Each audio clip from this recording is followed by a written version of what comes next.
Portrait to Landscape. Chapter 1. Our task is to free ourselves. Einstein's quote emphasizes that our task must be to free ourselves from this prison. His words paint a graphic picture. We have locked ourselves in a cage of self-absorption, isolating us from the world and confining us within our own desires. He notes that we have limited our experience to our personal desires and to affection for a few persons nearest to us. In this self-inflicted incarceration, it is we humans who suffer the most. The responsibility falls upon us as individuals to break free from the illusion of separateness and embrace the oneness of life. No external force or entity can accomplish this for us. It is our personal journey of liberation. Contemplating this concept, I began to perceive the stage of development in which humanity finds itself. As a species, Homo sapiens are still in their infancy, a fleeting moment in the grand timeline of our planet. According to Earth science, humans would only emerge in the final seconds if the planet's lifespan were condensed into a 12-hour clock. Our rapid progress has propelled us from insignificant foragers to the dominant species, bypassing the graceful evolution and maturation that time typically affords. However, the powerful and elite among us, paradoxically, exhibit signs of immaturity. Driven by greed and self-centered desires, they remain stuck in an irresponsible stage of development. Like the mythical figure Narcissus, captivated by his own reflection, many world leaders exude narcissism, with their own image taking precedence over the well-being of their Earth community and the things that truly matter. Humanity must recognize that, akin to Narcissus, excessive self-obsession and a lack of concern for the world around us, the air we breathe, the water we drink, the life-giving soils, and the wondrous diversity of plants and animals, will inevitably lead to our downfall. Narcissus' story conveys the inseparable link between our fate and the attention we give to the natural world in which we reside. Imagine replacing the narrow lens of his selfie portrait with a wide-angle lens, capable of capturing vast landscapes and their full expanse. By adopting this different lens, our perspective shifts from focusing solely on ourselves to embracing the broader landscape. Similarly, adopting a landscape framework in our approach to growth and development reveals a relational perspective that positions us within our surroundings, recognizing the interdependence of all living beings. While humanity possesses abundant data, knowledge, and intelligence, we must rapidly evolve to cultivate the wisdom needed to integrate this information into a balanced way of coexisting with the Earth. The fundamental requirement is to transform our thinking, enabling us to uncover innovative solutions. Additionally, we must seek out leaders and politicians who share a like-minded vision, replacing the narcissistic ones of today. By doing so, we empower society to make a developmental leap towards maturity, responsibility, and compassion, ultimately fostering an enhanced relationship with the world we inhabit. Embrace the whole of nature. In his wisdom, Einstein urges us to break free from our delusions by widening our circle of compassion, to embrace all living creatures and the whole of nature in its beauty. This call to liberation not only offers an escape from our self-imposed prison, but also paints a vivid and uplifting vision of a future where the richness and splendor of life holds us in a reciprocal embrace. The journey of transformation begins with each of us as individuals. While we cannot compel others to awaken, we possess the power to change our own perceptions, consciousness, and way of existing in the world. As more individuals alter their worldview from a narrow focus on the individual to a broader perspective that encompasses nature, the movement gains momentum, strength, and influence. Fortunately, this metamorphosis is already unfolding. The evolution towards a more inclusive view of the world is underway, with increasing numbers of people altering their perspectives to see themselves as interconnected participants in a vast, non-hierarchical, and interdependent community. This ecocentric mindset prioritizes the well-being of all of nature and recognizes the inherent value in every form of life. Embracing this open and inclusive worldview will accelerate humanity's journey towards maturity, wisdom, and a humble understanding of our place within the intricate tapestry of existence. Well, anthropocentrism, a human-centered belief system that prioritizes human value and experience, has long dominated our ideology. It is not the sole way of understanding the world. Throughout history, there have always been those who recognized our profound interconnectedness with all life. Indigenous cultures, religions, and philosophies, for instance, have articulated a similar understanding, emphasizing the intrinsic value of plants, animals, organisms, water, air, and soil, while de-emphasizing human importance. Ecocentrism acknowledges the vitality of planet Earth as a whole. This inclusive worldview is sometimes misconstrued as primitive. However, acknowledging our place within nature is not a regression to primordial ideas.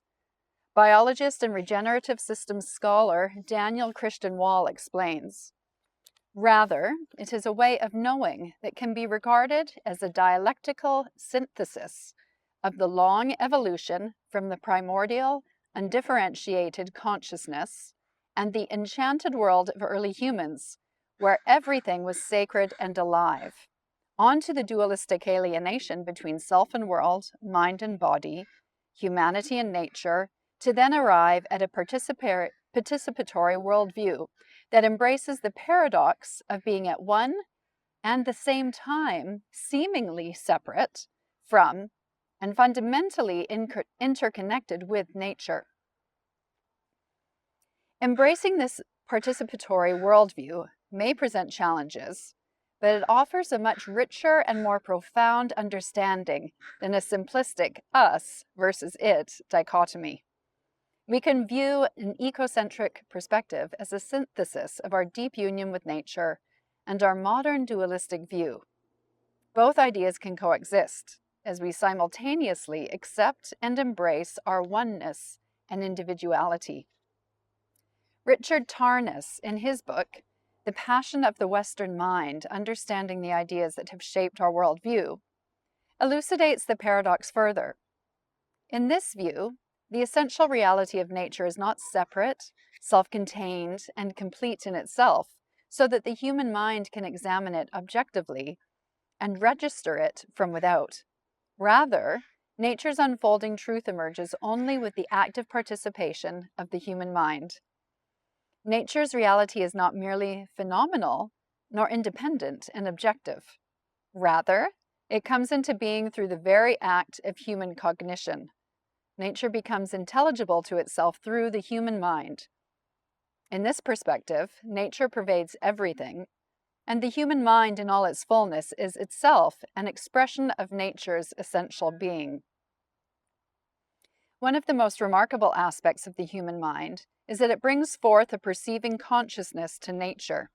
We are eyes through which the living world sees itself.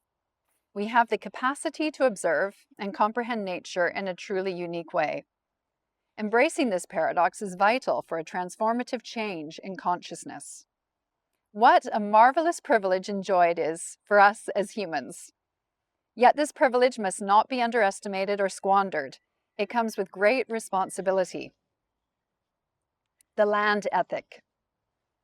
As individuals, we are not isolated entities, but members of a community, and with that membership comes ethical responsibilities. In Western society, ethics have traditionally focused on relationships between individuals and between individuals and society, as seen in principles like the Ten Commandments or the Golden Rule. However, Aldo Leopold, in his influential work, The Sand County Almanac, published in 1949, pointed out that there is yet no ethic dealing with man's relation to land and to the animals and plants which grow upon it. Writing from the perspective of an American citizen, Leopold asserts that the extension of ethics as a third element to the environment is an evolutionary possibility and an ecological necessity. Thus, he presented the land ethic as a means to expand our moral compass from humans to the entire land community. Leopold's message is as relevant today as it was when he first introduced it, despite initially going largely unnoticed. Considered the most influential conservationist of the 20th century, Leopold's ideas resonate deeply with those who have encountered his work. His forward-thinking perspectives on the relationship between people and the land continue to inspire and guide environmental stewardship. Leopold's legacy reflects his generosity of spirit and humble outlook. Throughout his career as a forester, ecologist, scientist, naturalist, conservationist, philosopher, and writer, he transformed society's understanding of the intricate connections between people and the land. His contributions range from establishing the world's first wilderness area in New Mexico in 1924 to shaping the field of game management, emphasizing habitat preservation, recognizing the significance of watersheds for ecosystem health, and was very influential in bringing the subject of land restoration into the public consciousness. While Leopold's early efforts focused on developing policies and regulations for land conservation, he later realized that enduring change in land management required more than administrative measures. He understood that a shared land ethic, upheld by the community, was essential. According to Leopold, ethical and aesthetic considerations should guide our decisions, with actions deemed right when they preserve the integrity, stability, and beauty of the biotic community, and wrong when they do otherwise. Embracing a land ethic as part of our ethical framework naturally fosters an ecological conscience and makes each individual responsible for the health and self-renewal of the land community.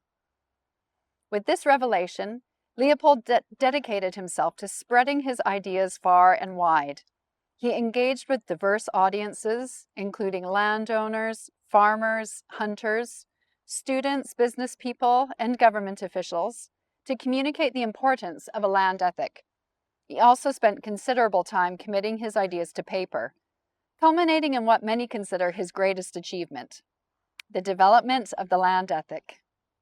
It was he who coined the term ecocentric to describe a paradigm that places value on the entire ecosphere. Leopold de-emphasizes unique human importance and challenges the notion of humans as the sole arbiters of value and meaning, shifting focus to the significance of plants, animals, water, air, soil, and the holistic health of the earth. He writes, "The land ethic simply enlarges the boundaries of the community to include soils, waters, plants and animals, or collectively, the land. A land ethic, of course, cannot prevent the alteration, management, and use of these resources, but it does affirm their right to continued existence, and at least in spots, their continued existence in a natural state. In short, a land ethic changes the role of Homo sapiens from conqueror of the land community to plain member and citizen of it.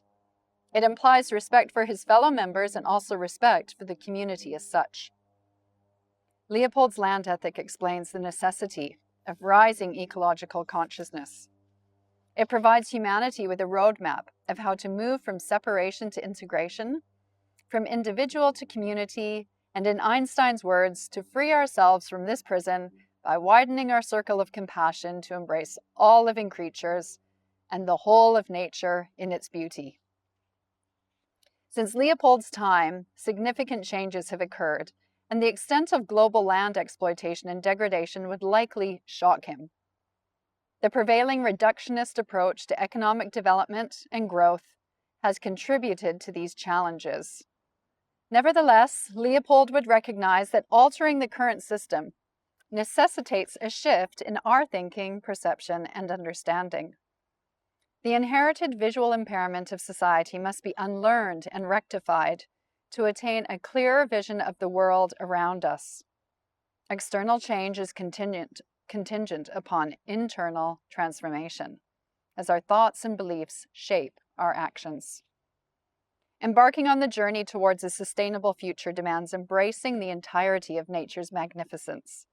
We must reestablish our sense of belonging and interconnectedness with the natural world, forsaking the notion of separation. By infusing our psyche with a land ethic, we can unveil the beauty and intelligence inherent in nature. Rather than resisting it, we must rehabilitate our connection to the land. Such an open and harmonious relationship with the landscape unlocks boundless opportunities for creativity and regenerative thinking. Now is the opportune moment to move from a limited portrait perspective to a more expansive landscape experience. By embracing the broader context, we gain a clear understanding of the attitudes and actions that require rectification.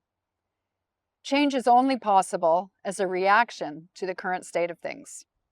Examining the present condition of the landscape and its most significant threats allows us to chart a course towards meaningful change. The subsequent chapter aims to provide an explanation of these aspects.